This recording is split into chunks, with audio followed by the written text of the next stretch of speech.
sound crazy to you, but I'm going to admit that until a few months ago, I didn't even know that something called Books A Million existed. Yeah.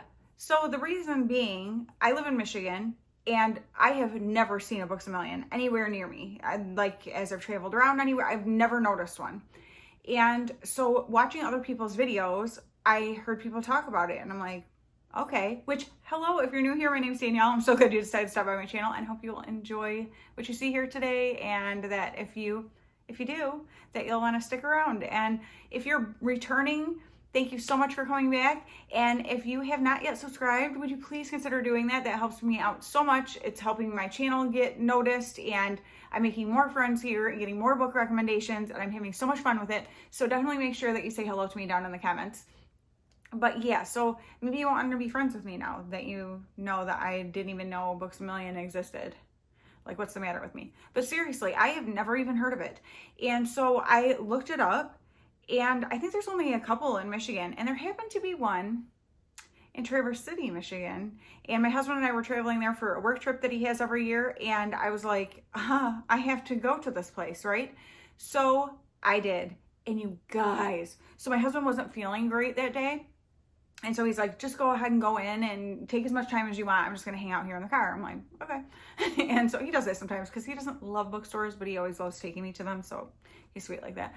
But yeah, so I went in, I texted him from in there, and I'm like, this place is amazing. Like, I am having so much fun. And he's like, good.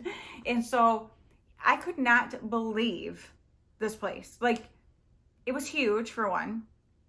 And the thing that got me right away is when you walked in the doors, over to the right, there were two like standing shelving unit kind of things, plus books were down all on the bottoms of it too.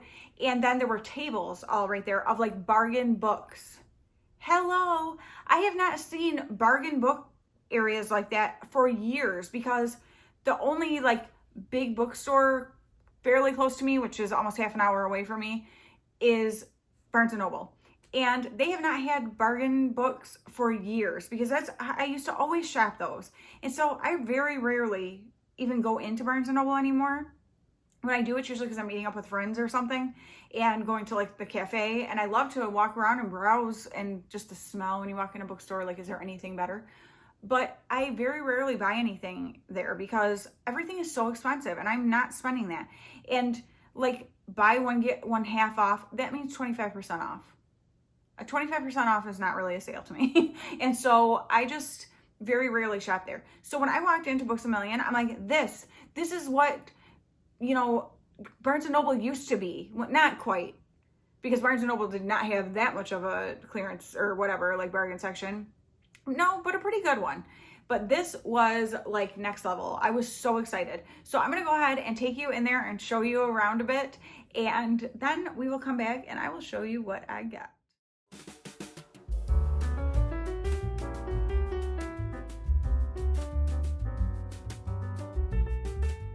So these are the two shelving units that are just covered in bargain books. You guys, both sides, end caps, down at the bottoms.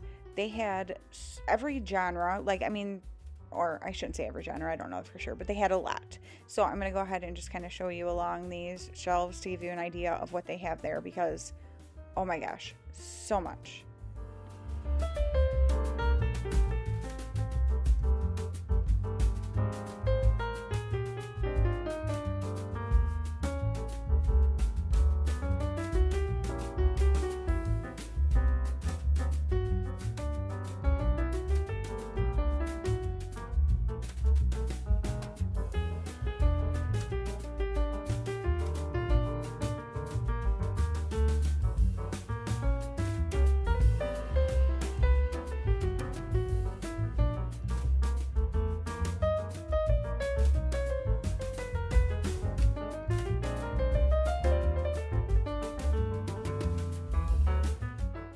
So I noticed something as I was looking through this bargain area.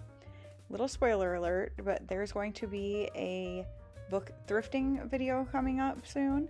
And I may have picked up a couple of the books that were in this bargain area from the thrift store for an extremely low price. And it made me realize that probably the reason this particular thrift store had so many good books at it is because this store is not far from there.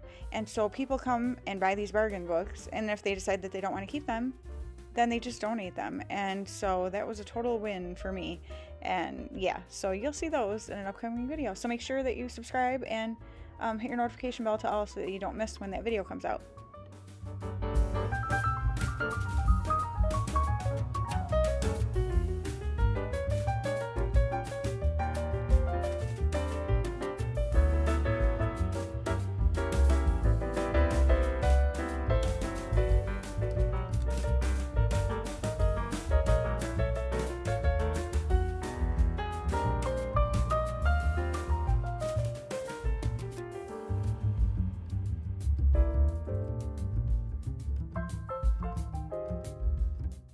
So you see that? Young adult starting at $3.97. That's what I'm talking about. And so definitely was checking out everything that they had to offer on these tables.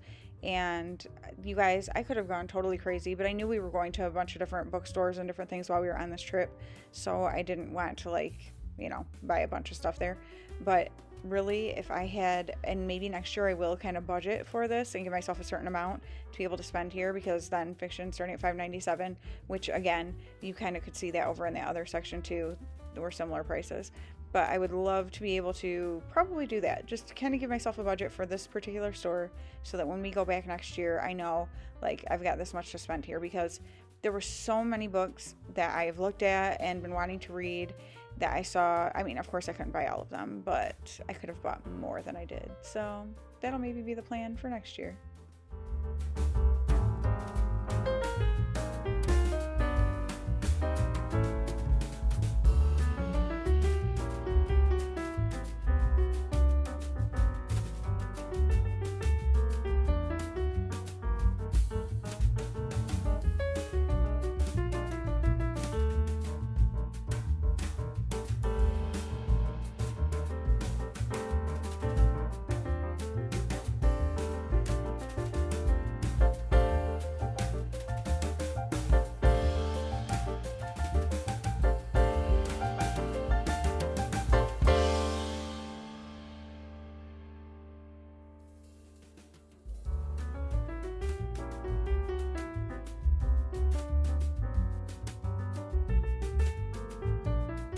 Question for you. Do you still buy magazines, or maybe never did, but do you buy magazines, or do you know anyone who does? They're so expensive. I don't know how anyone can afford them. I'd much rather have a book.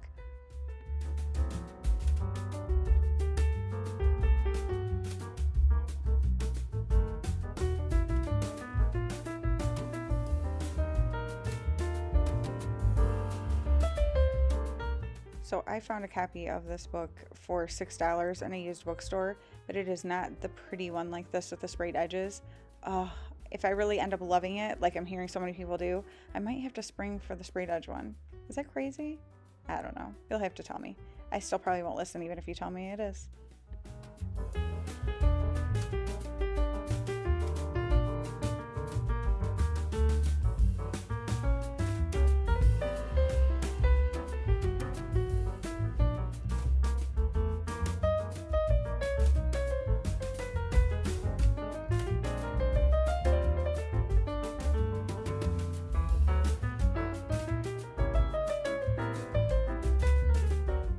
This is the main part of the store, and yeah, not nearly as nice as a Barnes & Noble looks, but these are all just full price books. So I was wondering if they'd have better deals than something like a Barnes & Noble, but they do not as far as these books go. So yeah, I was bummer, but hey, when they've got that huge of a bargain area, I'm not complaining, because I would love to have that back at Barnes & Noble. Hello, Barnes & Noble, are you watching? I know they're not, but I wish they would listen and do that. I'm wouldn't you like to at least sell some books? Because when I go in there, I'm barely ever buying a book. But if they had the bargain area, then I totally would be. So it seems like there has to be other people like me, right? Are you like that? Like, would you buy way more books at Barnes & Noble if they had the bargain area? I think most people would. And I do hear other people talk about, like, remember how they used to have that? So I think they need to look at that and bring that back, because come on.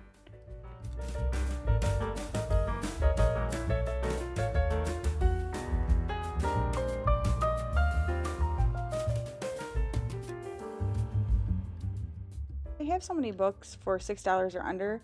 4 books for $25 doesn't seem as good now, does it? No, I don't think so.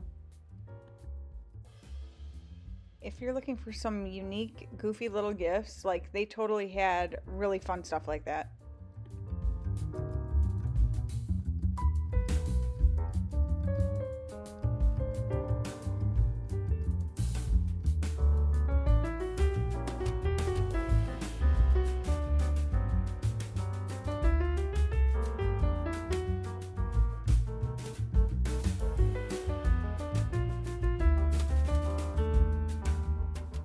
When I finished filming this clip, I went through all of the bookmarks to find one that I might want to take home with me.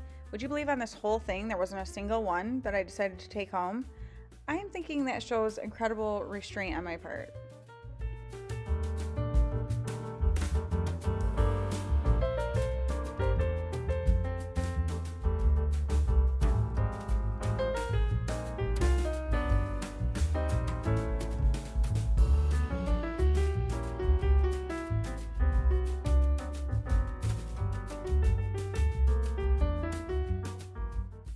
I really enjoyed this whole collection of Christmas kind of books that they had up at the front. Did I come home with any? You'll have to wait and see. So as you can see, I didn't do a ton of, there were quite a few people in the store, and I never like to film if there's a lot of people because I don't want to put people in my videos that have no idea they're being put there. Like, I wouldn't want to just be put on the internet without my knowledge. So I don't like to do that to other people. So I try to definitely avoid like where people are and stuff like that. But I still think I got some decent footage to show you like what that bargain area was like and everything. Like, seriously, I wish I had one of those closer to me because that's where I would be going.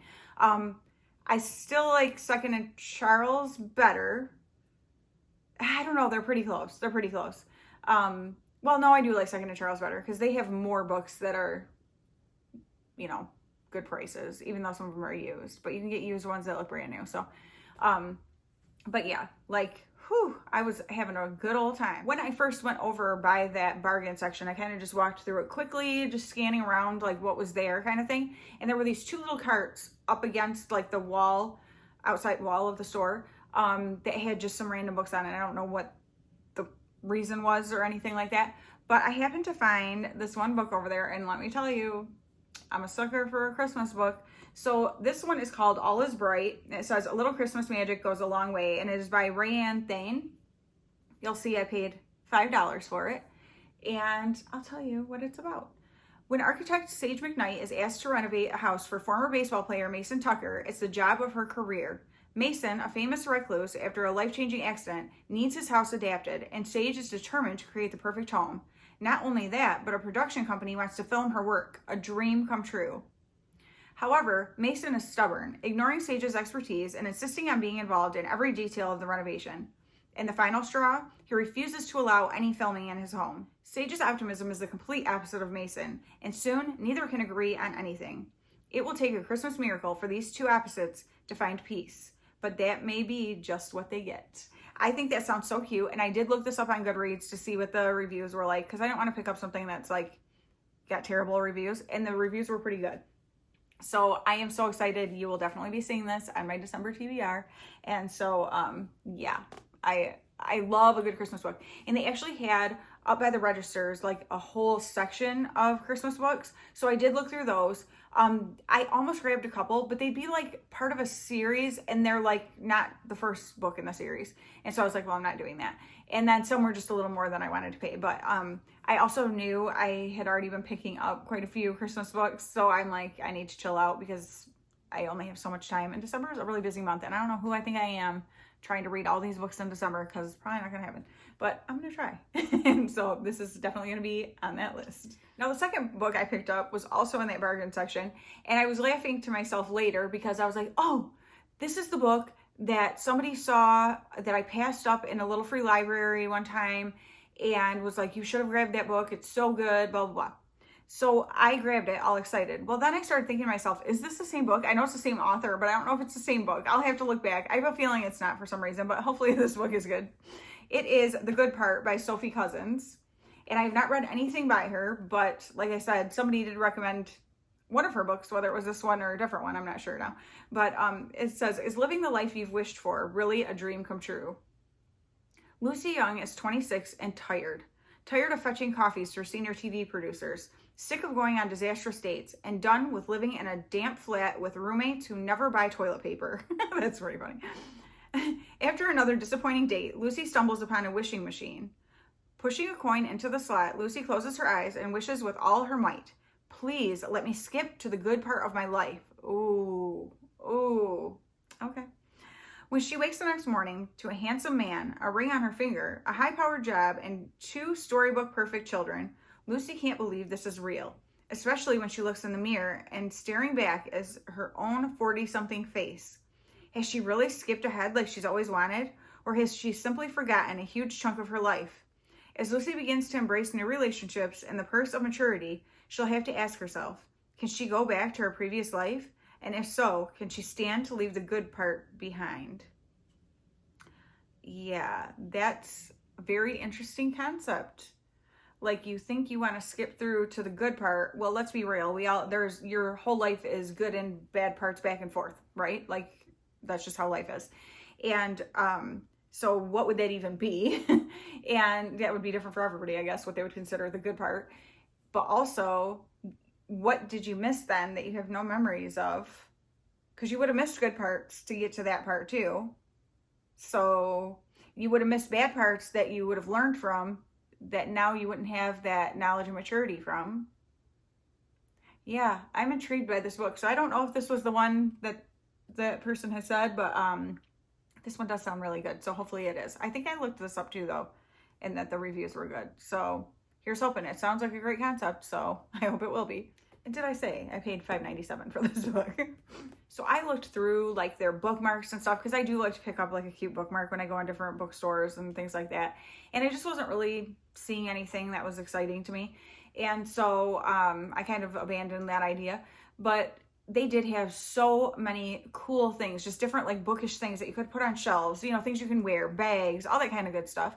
And so I did have a lot of fun just checking all of that stuff out. And so I had wandered around in there for a good like hour and a half or so. And my husband, I had texted him or something like, sorry, you know, I'm just having a lot of fun. He's like, take all the time you want. So I was like, okay, I'm just going to look one more time back through that bargain section, because I honestly didn't look too much throughout the rest of the store, because I did go into it and kind of looked at a few things and saw the prices and was like, nope, because that was like, you know, what I pay at Barnes & Noble. So I decided to go back over to the bargain section just to make sure I didn't miss anything that I really, really want, right? I'm so glad I went back over there, because I ended up finding The Brothers Hawthorne. And so this is the number 4, right? 1, 2, 3, 4. Yeah. The 4th book in the Inheritance Games series. And the reason I'm so excited about it, and it was also $5, is I had picked up the first book from Book Outlet, which if you don't know about Book Outlet, I have a link down in my description box. You can check it out. Their books are at least half off all the time. Brand new books. You might have a little dot on them, like a marker dot from the store, you know, because they're like closeout or whatever. But brand new books, and, you know, fairly current, like popular books too. And then they do a $5.99 fiction sale like several times a year and things like that. If you do use my link down there, it gives you $5 and it gives me $5. So thank you so much in advance if you do. And thank you to those of you who have. Like, I get so excited when I see an email pop up that I have a $5 credit because somebody used my link. So thank you so much if you are someone who has. And yeah, so if you want to check out Book Outlet, it's a fantastic place to get books. And that's why I have a hard time, since I thrift most of my books, and I also go to, or get most of my books from Book Outlet, like thrifting or Book Outlet, I have a really hard time spending much money on books. So like $5, $6 is pretty much like my max for the most part. So anyway, $5. So I had picked up that first Inheritance Games book from Book Outlet. Then I got the second one in a little free library. Then I was with my best friend and we were in a used bookstore and I found the third one, but it looks brand new and I paid $6 for it. Yeah, I did, $6. And then, but the first one I paid $5.99 during the fiction sale from Book Outlet. So like $6, free, $6. And then now $5 for this one. Like, I did not see this the first time I was over there. So now I have the entire series and that makes me so happy. So I was so glad that I went back over and like, I try to do that because it's so easy to pass over things, especially when you're super excited. Like when I go in a bookstore, I'm like, like, what do I look at first? Like, I can't, like, I have to like really reel myself in and it doesn't always work. So that was a great thing that I, used my brain. I was like, Danielle, you know how you are, you know how you're like bouncing off walls when you go in a bookstore. You better walk yourself back over there and look through the books. And I did, and I'm so glad that I did because then I found this. So I ended up getting 2 $5 books and a $6 book and just had so much fun in there. I loved that store. And since we go to Traverse City every year for this conference that my husband goes to for work, I will definitely stop back in there again next year because it was so awesome. It was just, I love the feel of it. It's that same feel kind of as like Barnes and Noble, not quite as good, but still like a similar sort of feel. But then they have those books that are like actually affordable. Like, I don't even know how some of these bookstores stay open because who can afford to buy those books? Like, I can't, I'm not doing that. And so, yeah, absolutely loved getting to go in there and check that out and pick up these books. So I hope you guys enjoyed seeing my first trip ever to a Books A Million. Do you have one near you? If you do, tell me how you like it and how you think it compares to like Barnes and Noble. And if you don't, do you think you're gonna seek one out? Because it's so fun. I love when we go into different areas to see what kind of bookstores they have around there and stuff and be able to check them out. Because I've been able to go into some brand new places for me and it's a fun adventure every time, even if I don't end up with something. But this time, I was lucky and did. So thank you guys so much for watching. Don't forget to subscribe and like this video if you liked it. And I will talk to you guys again very soon. Bye.